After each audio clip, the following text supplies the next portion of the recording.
This theory has gone viral, but is there any truth to Yahweh, the God of the Bible, being a Canaanite storm god, the son of El, the Most High God, in Canaanite religion? There's a lot of misinformation out there about Yahweh's origins. As someone who has studied religion and the Bible for years, I've come across this theory many times. And today, we're going to dismantle it piece by piece. Let's go. Welcome to the Word Room, where we make difficult passages make sense. This one's a doozy. There is a theory that Yahweh, the God of the Bible, was actually a part of the pantheon of Canaanite gods. This theory actually has four main branches. 1. Yahweh was the son of El, the Canaanite high god. 2.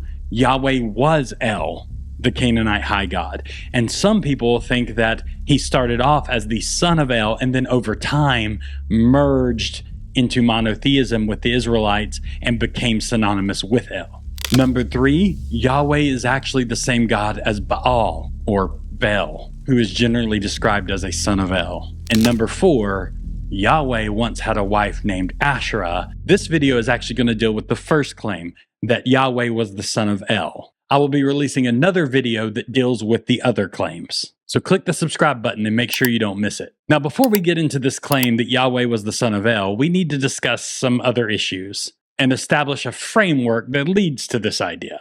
First, this theory is actually not a confirmed fact. Oftentimes, when people assert this claim, they assert it as if it is a verified, known fact. However, it's not. No ancient text claim that Yahweh was one God among many in a pantheon. There are actually no ancient texts that say Yahweh was the son of El. There are no ancient texts that indicate that non-Israelites worshipped Yahweh as a part of their pantheon. The only record we have of the name Yahweh was always in association with ancient Israel and Israel only. None of the other Canaanites and none of the other groups that had a pantheon of gods. In other words, this theory is just a hypothesis. It is a reconstruction by some scholars that they argue could be the origins of Yahweh based on a few data points. But it is not confirmed, verified fact. And there are plenty of other explanations for the data points that they try to use to support their hypothesis. So anyone who states this as if it is a verified fact is being dishonest right from the start. Number 2 is that this theory is largely based on presuppositions and circular reasoning. For example, the theory presupposes that the biblical account is false. If the biblical account was true, then it would be Yahweh who existed and created all things. And then over time, people created false gods. And the similarities we see between these other gods and Yahweh would be those groups borrowing from Yahweh, the one true God, rather than the other way around. Another example is that they presuppose that monotheism was a late development, and polytheism must have came first. So they presuppose that texts that have monotheistic ideas must have been later texts that arise late. However, we have plenty of evidence that monotheism is not a late development. We have tons of evidence that monotheism was around, predating the time of the Israelites. And these examples are from all over the world. I'll link some sources down in the description so you can study that. So this presupposition leads them to dating these texts at different time periods. They'll say the earlier texts in the Bible show polytheism, but then the later text will show monotheism. And of course, this would be evidence that monotheism rose later. But then when asked how they know that the monotheistic texts were later texts, they will say, well, because monotheism rose later. It's circular. Now, there are 2 other things we need to understand about the Bible that sometimes Christians don't actually understand about the biblical view of God and the supernatural realm. First is the concept of the divine council. Now, I'm only going to be able to give a snapshot of this in this video, but I would recommend Michael Heiser's book, The Unseen Realm, Recovering the Supernatural Worldview of the Bible. This book will help you understand this a little bit more in depth. I'll put the link down in the description below. The divine council is best illustrated with reference to the beginning of the book of Job, where the sons of God present themselves before the Lord. The phrase sons of God would speak of a divine council. The divine council in Scripture is a group of supernatural beings, less than God, the high God, and presided over by a higher, sovereign, supreme being, God. A lot of times Christians only think of other supernatural beings besides God in two categories, angels and demons, which are fallen angels. But there is much more. In modern thinking, we equate the term angel with any non-physical supernatural being that isn't God. But in the biblical language, Hebrew and Greek, the words translated angel are really just terms for messenger, and they are speaking of messenger activity. So it actually would not be precise to speak of the seraphim, for example, in Isaiah 6, or the cherubim in Ezekiel 1, or the living creatures in Revelation 4 as angels. Now, most people are familiar with cherubim, seraphim, living creatures. Those are terms that we kind of ascribe to the angel group of being. But there's another term that most Christians are a little bit less familiar with, the sons of God, which is B'nai Elohim in Hebrew. This phrase appears to be related to the equivalent Ugaritic term Banu Eli, which is sons of Elu, which is a descriptor for the various non-human divinities in their pantheon. We see the sons of God in Job 1 and 2, where they gather in heaven before God. We see the sons of God having relations with women in Genesis 6. These divine council members, which would be what the sons of God is referencing, are supernatural spirit beings or heavenly beings, but they are subject to God, the high God. They are created. God, the high God, is not. They are creature, God is creator. Now, in the pantheon of Canaanite gods, these B'nai Elohim, these sons of God, were worshipped as gods. But Scripture clearly teaches that we don't worship these spiritual beings as God. They are created beings, what we would classify as angels. So we do not worship them. There is only one true God in the sense of the English term God, which kind of leads us to the next thing that Christians sometimes don't understand. Christians are often not aware that the word Elohim, which is what we translate as God most often in the Bible, doesn't actually mean God. It is translated God in the Bible, but that's only one way it's actually used in the Bible. In Psalm 82, Psalm 89, and Deuteronomy 32, it's used to speak of these members of the divine council. 1 Kings 11:33 uses it to speak of the gods of other nations. Deuteronomy 32:17 uses it to speak of demons. In 1 Samuel 28:13, it is used to speak of the disembodied human dead.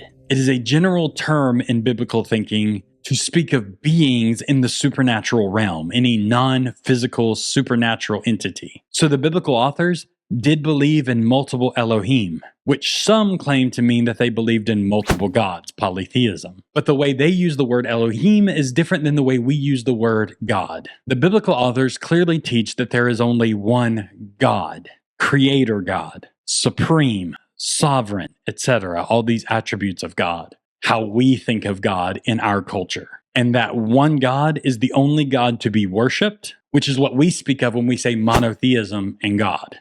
The other Elohim they believe in were created beings, not God, in the way we use that word. In other words, the biblical God is Elohim, but not all Elohim are God.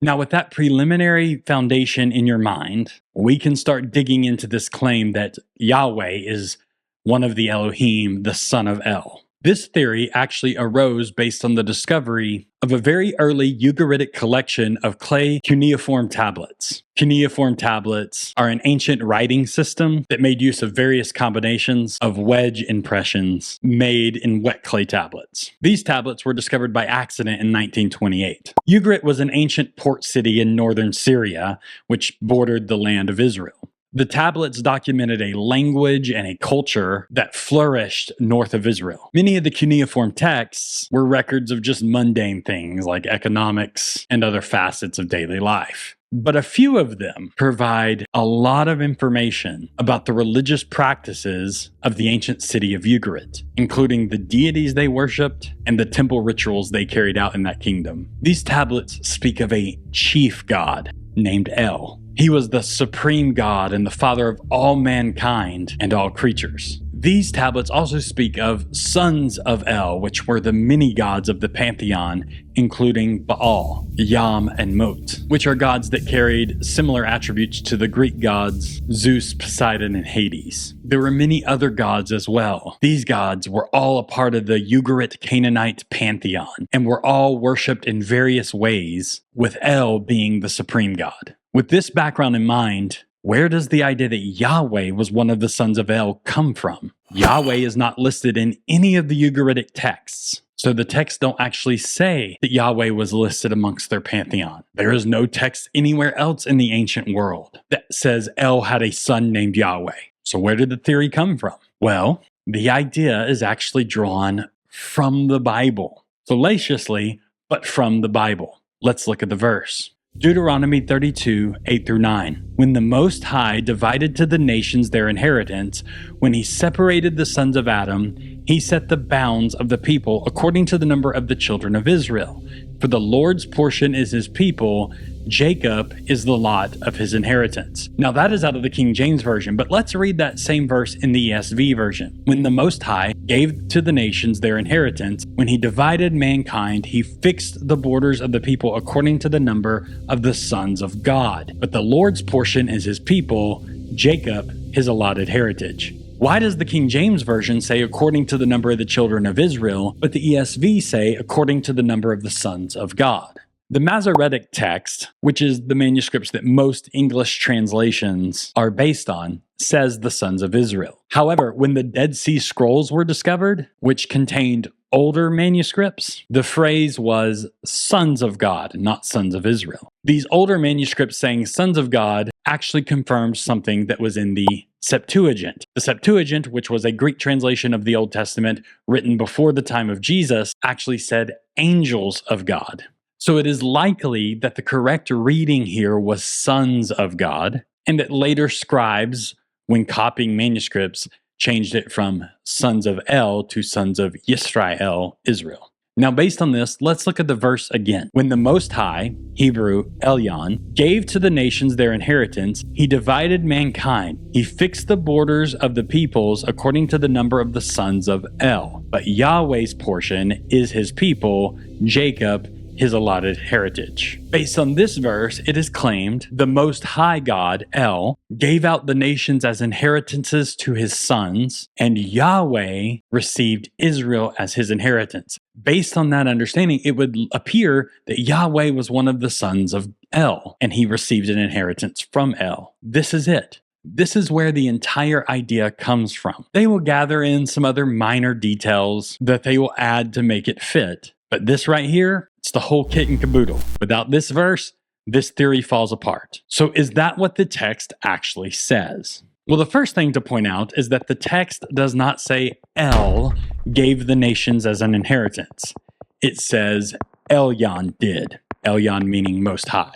The word Elyon is applied to Yahweh in the Hebrew Scriptures. Genesis 14:22, and Abram said to the king of Sodom, I have lifted up my hand unto the Lord, Yahweh, the Most High God, the possessor of heaven and earth. Elyon did not just mean El. It is just a word that means Most High. It's a title. So this passage does not directly say El gave an inheritance. As a matter of fact, Elyon was used in other places to speak of gods that were not El. In the Ugaritic tablets, Baal is labeled with the word Elyon, Most High. In the Ugaritic texts, Most High is actually never applied to El. Now, in some other Arabic inscriptions, it applies the term Elyon to El, but in the Ugaritic text where we first learned about El, it doesn't, and it is applied to what would be considered the sons of El, like Baal. Second, this text does not actually say Elyon gave the nation of Israel to Yahweh his son. That is being read into the text. Let's look at it again. When the Most High, Elyon, gave the nations their inheritance, when he divided mankind, he fixed the borders of the peoples according to the number of the sons of El. But Yahweh's portion is his people,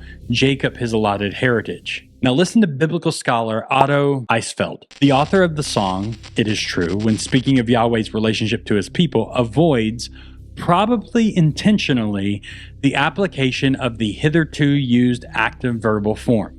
and so does not say directly that Elyon gave Israel or Jacob to Yahweh as his portion, but is content to establish the fact that Israel has become the property of Yahweh. Eisfeld says that the grammar of the text explicitly and intentionally avoids saying Elyon, the Most High, gave Yahweh Israel, but rather just establishes that Israel was Yahweh's portion. Biblical scholar Nathan MacDonald, in his thesis, says a theme of Deuteronomy is how Yahweh chose or elected Israel.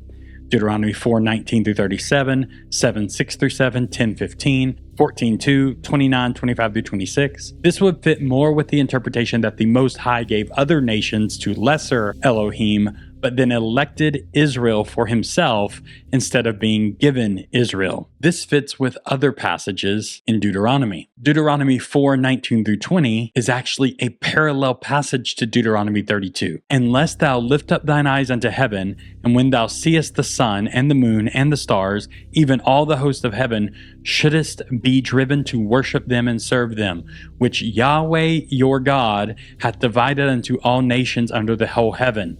Who divided it? Yahweh.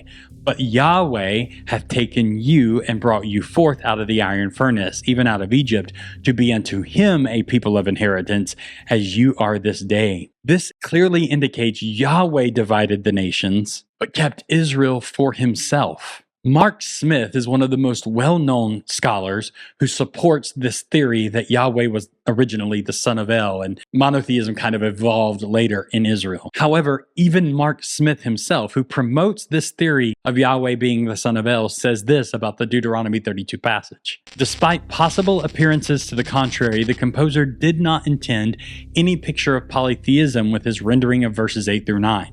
In fact, he likely thought of El and Elyon simply as two of Yahweh's titles, as they are elsewhere in the Bible, and not as a separate god, El. The implied reference to the multiple divine sons likely did not bother the composer of the poem. In the wake of the identification of Elyon as a title of Yahweh, the divine sons are only implied in the text at best. It was probably easy for the composer to pay little or no attention to this matter, as this was a standard trope of divinity that the composer had inherited. The passage shows something of the older world view of translatability of the national gods, even as it ultimately rejects it. So even Mark Smith, who promotes this hypothesis, admits that is not what the Bible is teaching, even in this passage in Deuteronomy 32. Smith is ultimately claiming the passage simply reflects the cultural context of the day and the way it talks about God. But this text is not actually saying Yahweh is El's son, nor is there evidence from this text that is what the original people believed or the authors intended.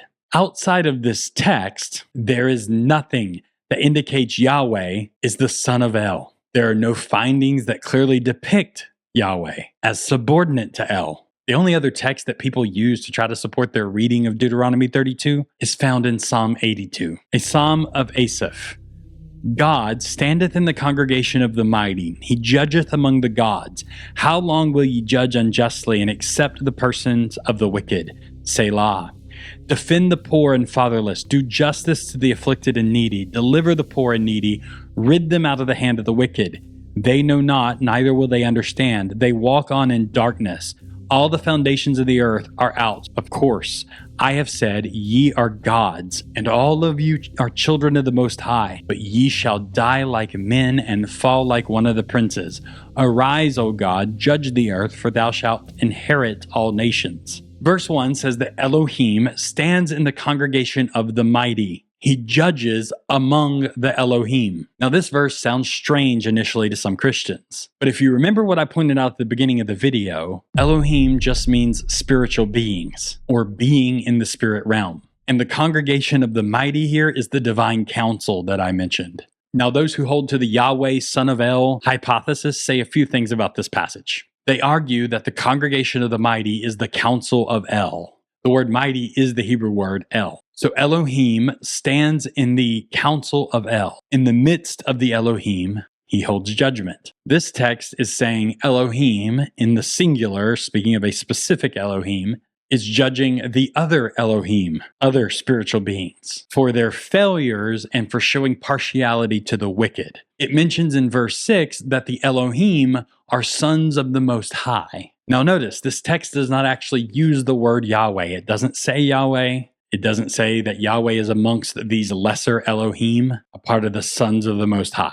Never says that in the text. But those who hold this hypothesis will say that Yahweh is amongst the sons of the Most High. Mark Smith, who I mentioned earlier, and another scholar who holds to this theory, Simon Parker, will focus on a couple of words here, the word stands and the word judgment. They would argue that in ancient divine council settings, the judge would sit, the judge being the Most High God, while the members would stand. You can see this in Job 1:6, Job 2:1, 1 Kings 22:19 and 21, Zechariah 3:1-7, Daniel 7:9-10, etc. They also argue that the word judgment here can mean charge or accuse. Therefore, they would argue that the Elohim that is standing is not El, not the high God, but Yahweh. And El is the Most High God that would officially bring judgment. Yahweh is just bringing the accusation. And we see from Scripture that lesser Elohim would usually bring the accusation. You can see this in Job 1 and Zechariah 3. So Yahweh would be a member of the lesser Elohim or the sons of El. The problem with Smith and Parker's take on this verse is its quote mining. At the end of the psalm in verse 6 and 7, the same entity who accused is the same one that pronounces judgment on those lesser Elohim. There is no inclination in the text of a shift in speaker. Yahweh here would be taking on the role of accuser and judge, and this makes sense with the context. The other Elohim have failed to do their job. They cannot be trusted with their roles. That's the whole point of this psalm. So Yahweh taking on the role of accuser and judge would make sense because the lesser Elohim could not fulfill the job of accuser adequately because they had failed in their roles and were evil. Biblical scholar Kirsten Nilsson said this: "It would appear from our brief survey of recent research, as well as the textual analyses we have performed, that it is characteristic of the prophetic lawsuit that Yahweh enjoys the dual role of prosecutor and judge. That Yahweh appears as prosecutor can be explained by the fact that it is he who has been wronged." So the fact that the Elohim is standing and being accuser and then bringing judgment is not evidence of a separate entity like El and Yahweh, but rather is evidence that Yahweh himself is fulfilling both roles because the other Elohim failed, which would make Elohim the high God. Psalm 82 is simply showing Yahweh as the Most High God, accusing and judging lesser Elohim, and does not indicate he is part of the sons of El. If you actually survey Scripture, what we actually find is that Yahweh was actually used synonymously with El. Does that mean Yahweh was El, the Canaanite high god, and the Israelites just adapted Canaanite religion, and Yahweh isn't actually real? That is a question for the next video in this series. Until then, check out this video, Correcting Claims of Scientific Errors in the Bible.